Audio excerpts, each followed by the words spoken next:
Hello, Anime VISOR here, with a review for Hanebado.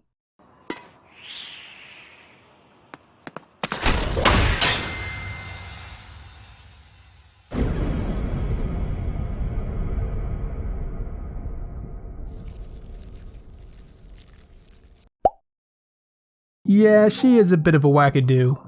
Hanebado is based on a manga written and illustrated by Kosuke Hamada and follows Ayano Hanasaki, a first-year student at Kanagawa Prefecture Kitakomachi High School. She has a badminton ability, able to surpass others effortlessly, yet avoids playing the sport. She meets Nagisa Arigaki, a third-year student who practices day and night, aiming to become the best player in Japan. Encouraged by coach Kintaro Tachibana, supported by club colleagues, and fired up by various rivals, the two engage in their youth and adored sport so thrilling like a shuttle flown at high speed.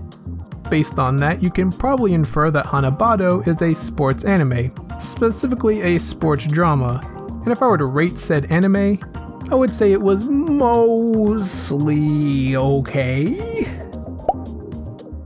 I'll try. I guess I'll start by listing the positives. The badminton animation always looked good, and I'll be honest, is probably the biggest selling point of this anime now that it's all said and done. Just super realistic fluid movements from the characters. It also features some good facial expressions. Shout out to Linden Films, the studio who animated Hanebado, who also animated anime such as Yamato-kun and the Seven Witches, as well as Killing Bites. The one with the sharpest fangs wins. That's what Killing Bites is. Anyway, on the technical side of things, I would say Hanebado is worth watching. On the narrative side of things is where things start to get a little tricky. I'll flatly come out and say, the journey the characters and story took was better than the ending/destination. It was a fun ride for the most part, but the ending is soft and unfulfilling. It was kind of interesting seeing Ayano forced, essentially via peer pressure, to join the badminton team, which triggers some deep-seated mental hang-ups about her mother. But her mother is at no point redeemable, and the anime kind of vilifies her, but ultimately is sort of weak with it. No joke, Uchika Hanasaki is easily in the top 10 worst anime parents, and probably in the top 5 worst moms.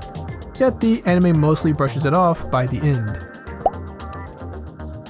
Well, she abandons her young daughter, I think because Ayano wasn't good enough at badminton, that's at least what it implies, goes to Europe to continue playing badminton herself, and where she adopts a girl named Connie. Why? Because she is good at badminton. Uchika later comes back and mostly acts like nothing happened, and while Ayano doesn't forgive her mother by the end, she's not all that broken up about it, despite that being why she's so obsessed with badminton in the first place. So Hanebado definitely has a problem on how it handles its characters and story. I'll admit it was fun watching how much of a psychological broken asshole Ayano would become, but it gets cleared up so fast in the end it's just a letdown. Continuing on about characters, Connie and Kaoruko's characters are way too similar. Far too much overlap with these two characters' personalities. Both are obsessed with beating Ayano, both are quick to anger, both sort of have that Ojo-sama better than thou behavior. They do try to make them more distinct by showing Connie has a softer side and Kaoruko is more tactical, but that's not introduced till later. So it's just a bit of a challenge at first trying to remember who is who. Nagisa was pretty decent. She's got that short-haired tomboy thing going on, and has a good work ethic, which is commendable. She also may or may not have a tiny crush on their badminton coach. I'm actually pretty sure she does, but she is surprisingly smooth with it, and doesn't get overly flustered or anything. So Nagisa from a personality standpoint was a nice character. I also somewhat liked how Erina, Ayano's friend who pressured her into joining the badminton team, was handled.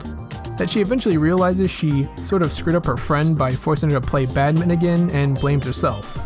Yes, Ayano's friend takes more responsibility for Ayano's mental state than her own mother.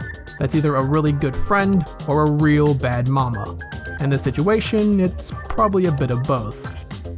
While there were definitely some aspects I enjoyed, how his story wraps up leaves a huge impression on the entire thing.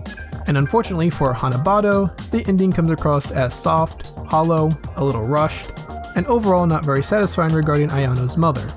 Hell, to add to that, one can even make the argument that it seems forced and a tad cliche, with Nagisa beating Ayano, and doing so with a bad knee. To sum up, Hanebado has its moments regarding some characters, and did have impressive animation, but the story by the end leaves things kind of meh, which unfortunately makes the whole anime come across that way as well, even if I did enjoy some aspects. With that said, if you're interested in checking out Hanebado, it's currently streaming on Crunchyroll, link down in the description. I also have a link to its My Anime List page, in case you're interested in a little more information. What are your thoughts on Hanebado? Let us know in the comments below. As always, I've been Anime VISOR. Thanks for watching, don't abandon your kids to play badminton in Europe, and goodbye.